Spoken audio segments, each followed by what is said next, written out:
Buenas tardes, estamos aquí con la profesora Carusa.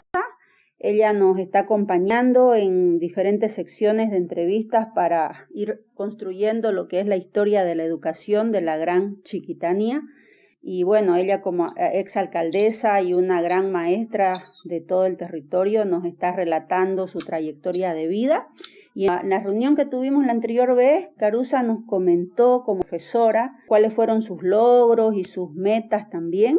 Y ahorita nos gustaría conversar con usted acerca de qué recuerdos usted tiene como profesora a nivel didáctico y pedagógico, qué anécdotas hay, qué memorias usted tiene y las recuerda con mucha gratitud, y también qué memorias tristes hay y cómo cree que se podrían transformar esas memorias tristes tomando mejores decisiones en políticas educativas, por ejemplo. Usted puede empezar con las memorias más gratas a nivel de experiencias didácticas, cómo aprendían los chicos a leer, a escribir, las matemáticas, qué recursos didácticos incorporaban, si iban al monte a traer madera, a contar totaí, cómo se relacionaban con la naturaleza también.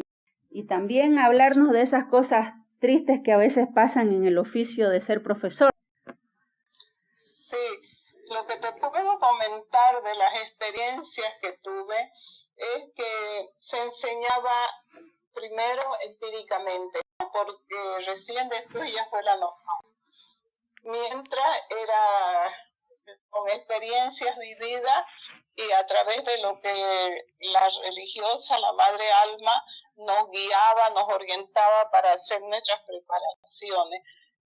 A los niños les gustaba mucho a través del juego, del canto que uno les enseñe, y para ello utilizábamos piedritas que recogíamos del río, semillas que traíamos de los caminos donde íbamos a caminar, mostrándoles la naturaleza, lo hermoso que es, las aves, todo. Así ellos aprendían mejor. Después en el aula era nosotros le decíamos el contador, eran cuatro maderas, y en ellas se colocaban 10 cintas o pitas donde se ponían de a 10 en 10 las carretas con que se costuraban. Encargábamos a las costureras para que nos regalen. Ahí ellos aprendían a contar y era un sistema muy práctico. Primero del 1 al 5 con los más chicos, después se aumentaba al 10, al 20, con los más grandecitos hasta el 50, después hasta el 100, y luego agarrábamos palitos y en el suelo, porque como la gente es pobre, para que no gasten muchos cuadernos, entonces escribíamos, les enseñábamos los palitos, las bolitas, ¿no? Y con ellos a formar el número 1, el número 2 con los patitos, y así sucesivamente se les enseñaba y ellos aprendían. Posterior a esos ejercicios se pasaba a los cuadernos, que les decíamos en aquel tiempo cuadernos de limpio, donde se les enseñaba que tenían que manejar limpiamente y sin doblar las hojas, y era una presentación de trabajo. Así ellos aprendían, y después se les enseñaba a cantar, ¿no? Del 1, de las vocales. Por ejemplo, mi gatita mal está, se les enseñaba para que aprendan a. A mí me gusta el café, y ellos iban aprendiendo. Luego formábamos, como te explicaba, en el suelo y pasar al cuaderno de limpio. Eran muy pulcros, muy bonitos sus trabajos. Qué hermoso. Cuando iban a aprender el número 1, se le decía vamos a la rayita inclinada con un arbolito plantado recto. Entonces ellos hacían el 1. El 2, como ellos tenían patitos en su casa, vamos a hacerlo al patito, su cabecita con su alita, y ese es el número 2. El número 3 vamos a hacer un arquito y otro arquito echado, y vamos a formar el número 3. Poníamos 3 semillitas, 2 semillitas, el valor que era de cada uno, así hasta llegar al número 10. Y era la forma en que ellos aprendían. Es más, te puedo decir que eran clases magistrales porque no se le daba mucha oportunidad al alumno para que él hable. Siempre hablaba el maestro. Solo cuando se les iba a evaluar, entonces ellos podían repetir lo que uno les había enseñado. Repetitiva era la educación. Esa era la forma en que se les enseñaba. Mira, importantísimo, ¿no? Un poco cómo utilizaban los recursos de la naturaleza para volver los instrumentos del proceso de aprendizaje, de la parte matemática y la parte de la lectura también. Y además esto que usted dice de las clases magistrales, claro, no había la comunicación y esa interacción que hay ahora. Ya. Ahora ya hay. Cuando el ministro Irpiña Melgar, en tiempos de Goni, hace la reforma educativa 1573, ahí él aplica ya los temas transversales, que son de desarrollo personal y social. El 60% se calificaba sobre conocimientos de materia y el otro 40% era por su presencia y su desarrollo que él tenía, que ya no tenía vergüenza de hablar y todo eso, no se les calificaba. Entonces eran los temas transversales, los sociales, y por ejemplo, se les enseñaba estudios sociales y transversalmente se les enseñaba los órganos del Estado boliviano. Esto fue una forma que ellos aprendieron también. Y de ahí la ley número 070, la de Avelino Siñanis, que fracasó en Bolivia y ahora nuevamente la aplica, porque es la de Lisandro Pérez también, ¿no? En la escuela de Guarizata. Y ahora último, que nos quieren englobalizar nuevamente con todo esto, que no da resultado. Se retrocede en la educación varios años y no da resultado porque quieren que el niño aprenda a la par de los papás, que vayan al campo, que vean cómo se siembra la yuca, cómo se siembra el maíz y que ellos también reproduzcan aquellos conocimientos. Es bien cierto que es muy bueno, pero no es la realidad de nuestra educación. Ellos tienen que aprender a convivir en un mundo globalizado, que puedan desenvolverse, que puedan salir adelante y poder llevar las materias con bastante tranquilidad sin estar cohibidos. Por ejemplo, el hispanohablante, ¿no? En ese tiempo los niños y otros idiomas que habría que enseñar, la descolonización desapareció y la religión. Esta es una cosmovisión que se pasa hoy en día a la filosofía, porque más está basada en filosofías que en las mismas experiencias, y es ahí que nace desaparece la religión y vienen ya las nuevas formas de aprender la laica. Y la ley 1573 ya se forman los grupos de nivel. Esto me dio más resultados, me parece, porque los más destacados, los más inteligentes, se los sentaba al lado de los que tenían dificultades, deficiencias para aprender. Entonces el que era destacado le enseñaba a su manera y lo sacaba de ese estancamiento en que estaba. Claro, había colaboración, se promovía la colaboración. Había solidaridad, que es lo que hay que enseñarles siempre. Y eso se refiere usted a la ley de 1994, la reforma educativa de la época de Gonzalo Sánchez de Lozada con el doctor... Gonzalo Sánchez de Lozada, donde lo tuvo de ministro a Enrique Irpiña Melgar. Ah, claro, al doctor Enrique Irpiña. Perfecto. Claro, ellos van viendo formas de cómo avanzar en la educación, porque ya uno se dio cuenta de que Bolivia no es un solo sistema. Bolivia tiene la parte andina, que su cosmovisión es andina, Ellos nacen de la Puerta del Sol con los 12 meses, donde se respeta mucho al Inca y se tienen las costumbres de aquellos tiempos. Mientras que en el Oriente nosotros tenemos pues las vivencias de los misioneros jesuitas que llegaron para hacer la evangelización y la colonización de toda esta zona a través de las misiones cristianas, y ahí es donde ellos se dan cuenta que el indígena de esta zona es muy amante de la música, de la madera. Son esos hermosos tallados que se tienen en las iglesias de acá de chiquitos, las de San Javier, San Miguel, San Ignacio, San José, Santiago, todas ellas con sus reducciones, ¿no? Donde se ocupa mucho la madera, maderas hasta de 12 metros para tallar esos grandes horcones que se tenían en los techos.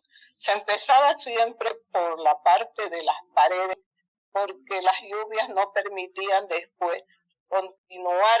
Luego hacían los techos y los tallados, que eran muy hermosos, y de adentro revestían con oro, con mica, con vidrio. Por eso es que son unos templos muy llamativos para los que llegan del extranjero. Esa es la vivencia que se tiene. Y últimamente que construyeron en Chochí el santuario, todo de madera, todo tallado en madera, relatando la historia de lo que fue la inundación, y la Virgen asunta a los cielos, que es la protectora de esa zona. Esa es la vivencia que se tuvo, y a través de ello ya hubo que enseñar a los niños, así como te explicaba, haciendo en el suelo, luego en los cuadernos, pero que daba resultados. Cuando empezaban a escribir con tinta, teníamos los tinteros en los cuales se colocaba la tinta, y luego las plumas de los animales, de las aves, como eran los patos, el pavo, la gallina, todo eso se le cortaba para que sean con lo que ellos escriban. Champaban al tintero y con eso se escribía en los cuadernos. Posterior ya vinieron los bolígrafos, todo eso, ¿no? Pero primero se empezó con ello a escribir. Los colores no eran lápices de colores, se ocupaban las flores, las hojas, semillas, piedras que tenían colores, y con ellos se pintaban y se combinaban y se sacaban otros colores. Ya después vino el otro. Allá en el occidente ocupaban, por ejemplo, el quipu y los hilos de colores que ellos tejían en las lanas de oveja. Pero acá, como nosotros no teníamos ovejas ni nada, era por eso es la vivencia de cada lugar. Era en algodón que se hilaba, y esos hilos se teñían de colores. Ahí se hacían los tejidos, el macramé más que todo, que se utilizó mucho y que hasta ahora siguen utilizando los mayoreos, que con eso hacen ellos sus bolsones, su ropa, todo. O sea, es muy distinto la cosmovisión andina que la cosmovisión chiquitana. En esta cosmovisión nosotros vivimos las experiencias de nuestros ancestros. Luego enseñaron los violines para las músicas, y a través de la música enseñaban también a los niños a leer, a escribir y todo aquello. Después ya vinieron las partituras, que son las de las que andan todos, porque ya vino el piano, que el primer instrumento que trajeron fue de Sucre, que lo trajeron en 3 meses casi a caballo, porque como no había movilidades, uno de esos órganos se tiene aquí en Santiago de chiquito. Por eso es que cuando las músicas barrocas viene bastante gente para conocerlos, son grandes, hermosos, y bueno, pues se está viviendo esa cultura chiquita. Nos vamos al occidente y ya es de los incas que nos hablan y todo ello. Entonces, cuando tuvimos el recorrido por todo Bolivia a través del segundo Congreso Educativo Católico, de todo esto nos dimos cuenta de que la educación estaba mal enfocada, estaba mal orientada, porque nos metían, nos enseñaban, yo fui de las que aprendí así duramente toda la cultura casi andina, la oveja, la llama, la alpaca, cómo tejían, cómo comían, el chuño, la papa, todo. Mientras que nosotros acá pues es la yuca, el maíz, el camote. Entonces nos dimos cuenta que había que separar para que el niño aprenda en el contexto en que vive, no en que se le quiere imponer. Y esto es lo que hace mucha falta, hacer una pedagogía, una didáctica que parta de todo esto para que así puedan aprender nuestros niños. Yo estoy muy triste con esto nuevo que han ganado las elecciones, porque no sé si le van a dar validez a todo aquello, porque ellos más están empeñados en la Avelino Cignani, que no enseña prácticamente nada, se retrocede en la educación. Los niños de que han aprendido estos últimos 10 años no están al nivel de los anteriores, porque no le dan importancia a todas las materias. Enseñan, por ejemplo, la matemática, lo necesario, lo esencial para poder vivir, suma, resta, multiplicación y división, y el resto nada. Para leer enseñan algunas cosas que también quedan en el vacío, y se nota cuando van a la universidad porque no pueden responder a los textos de los cuales dan examen. ¿Por qué? Porque la educación retrocedió. Y es una tristeza. En lugar de avanzar, va para atrás. Habría que hacer texto y había que utilizar una didáctica y una pedagogía acorde a nuestro contexto en que vivimos, tanto el occidente como acá el oriente. Por ejemplo, en Beni nos pedían de que las clases sean a través de radio, porque ellos como recolectan, son recolectores, no pueden estar en clases presenciales y escuchan a través de la radio, y así sus padres los orientan para que puedan estudiar. Ellos todo el tiempo están a las orillas de los ríos, donde hay la castaña, donde hay la almendra, todo eso es lo que ellos recogen. En Potosí, los niños entran a las minas y no pueden aprender porque están recogiendo lo que sus padres van sacando de las minas. Ahí es donde ellos pidieron, y si tomamos en cuenta todas sus peticiones, pues el contexto boliviano es muy cambiante, porque es de acuerdo a la región en que se vive.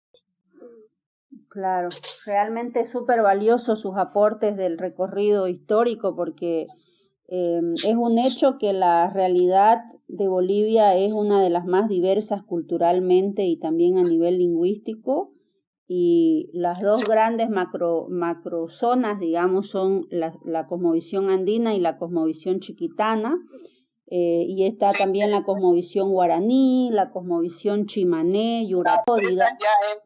Ya esas entran en la cosmovisión del oriente. Del oriente. Esas culturas.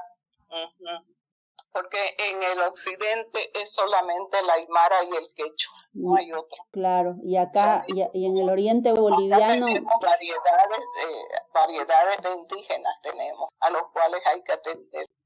Importantísimo. Claro que la mayoría ya no son hablantes, ¿no? Pero hay que rescatar algo. Sí, exactamente. Bueno, precisamente esta investigación doctoral en educación tiene uno de los grandes objetivos, es lograr rescatar lo más que se pueda de las 42 variantes del bésiro chiquitano y de la lengua chiquitana, que de por sí tiene sus diferentes formas de expresión en Bolivia, en Paraguay, en Brasil, los chiquitanos brasileros, por ejemplo.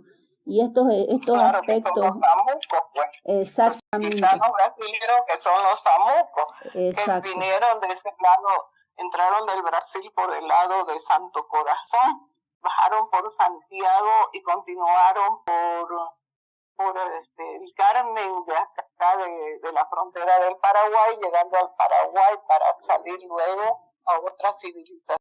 pero de ahí de Santiago de chiquitos bajaron hacia estas zonas yendo a unirse a San José. Esos son los samucos, que son los ayoreroides que le decían, pero ahora ya los libros que han escrito de ellos es samuco. Claro, la lengua samuco y sus variantes.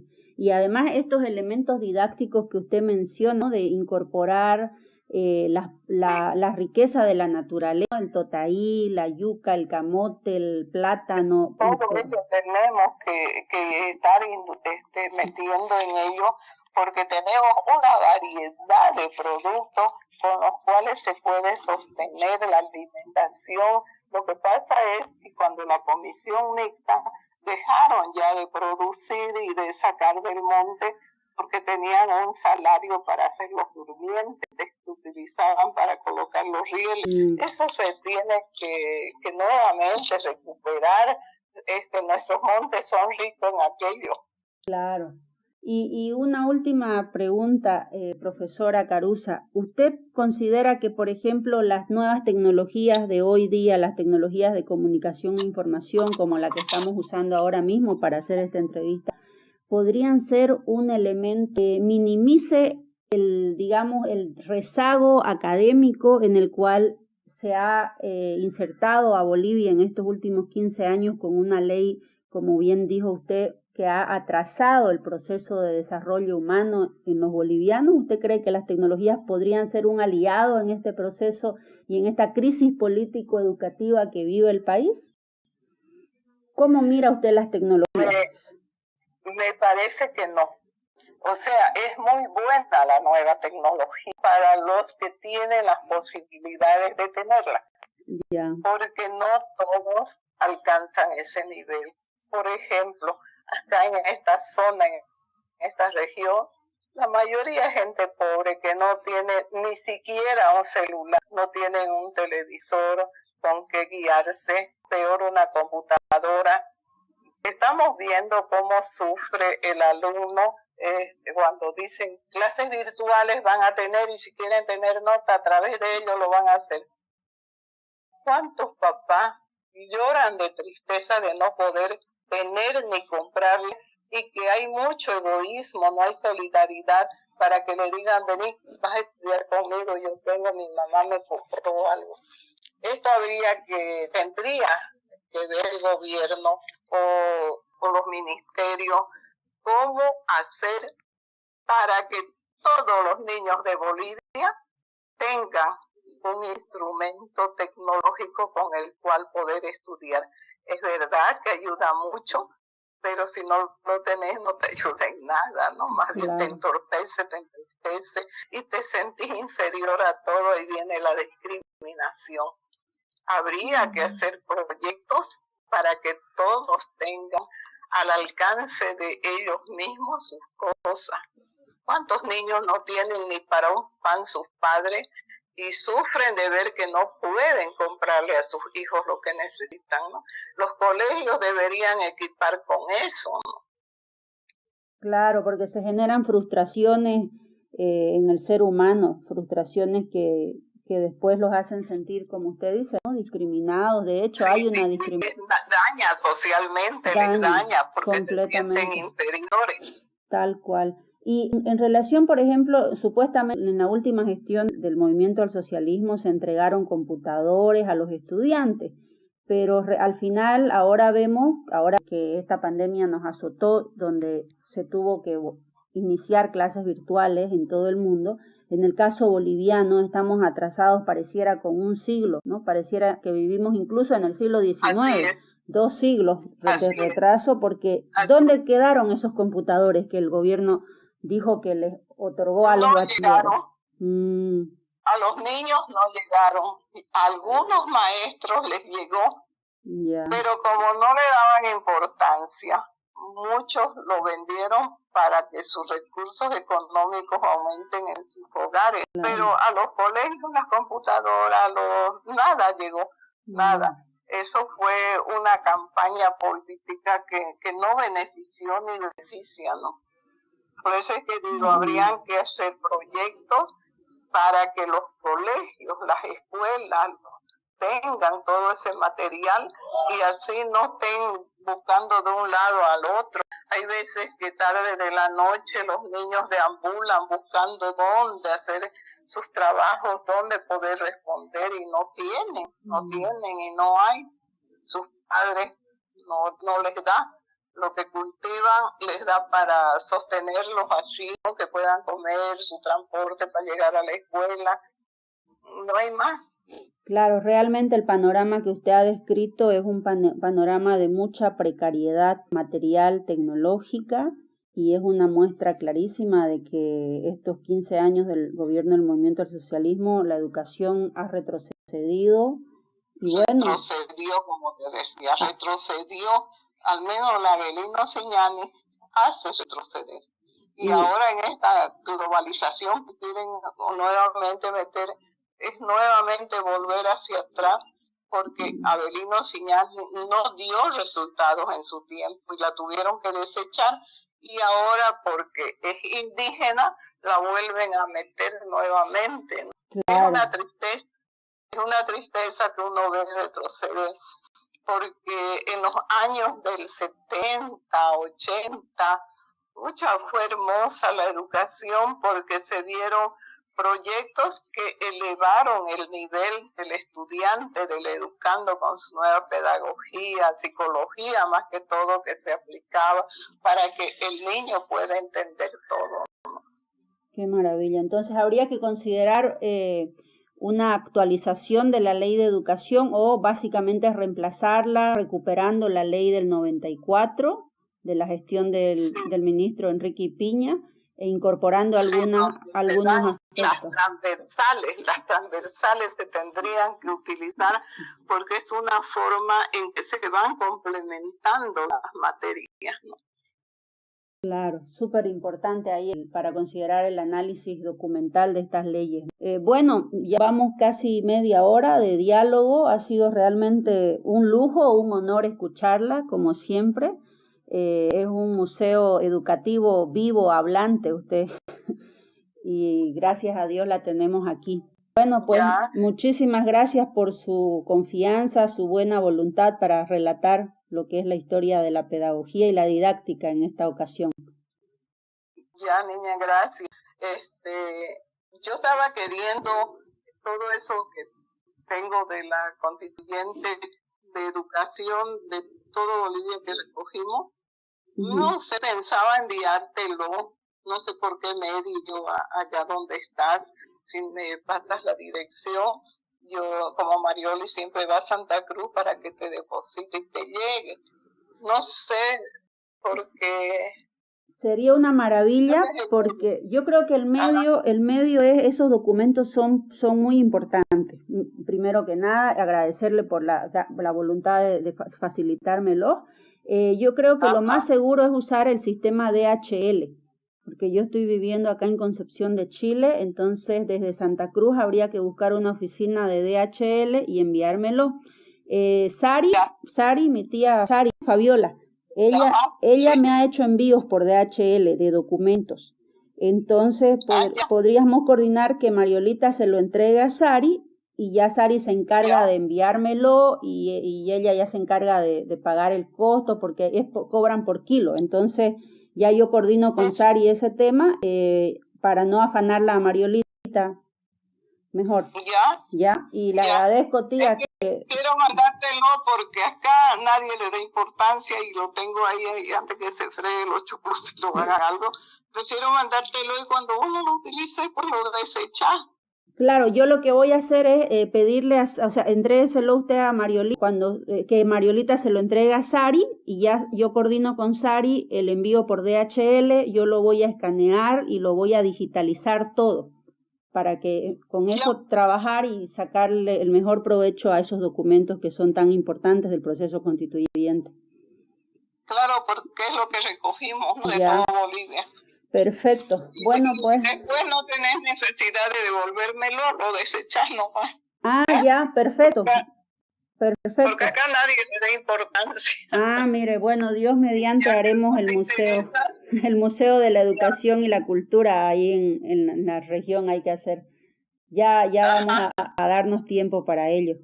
Qué bueno que los tiene Sí, guardados. los guardé, tengo todo guardado, te digo. He Ya. ofrecido al uno al otro y nadie quiere. No, para mí es muy valioso para este proceso de análisis, y también lo del libro verde, si tiene algo, Sí, bienvenido. ahorita no lo tengo. Ahora que llegué a Roboré me fijé en los libros donde yo anoto mis cosas, lo había prestado, pero lo voy a recuperar y en otro envío te lo mando. Perfecto, ¿ya? Perfecto. Muchísimas gracias, profesora y tía Carusa. Niña. Ya, un gusto. Ya. Estamos hablando. Que te diga niña, pero no. Para mí siguen siendo mis niñas queridas. No se preocupe, así va a ser siempre. A mí me alegra mucho que esté ahí en su memoria. Un beso, tía. Abrazo. Igualmente. Chao, chao. Mucho cariño. Chao, mi niña.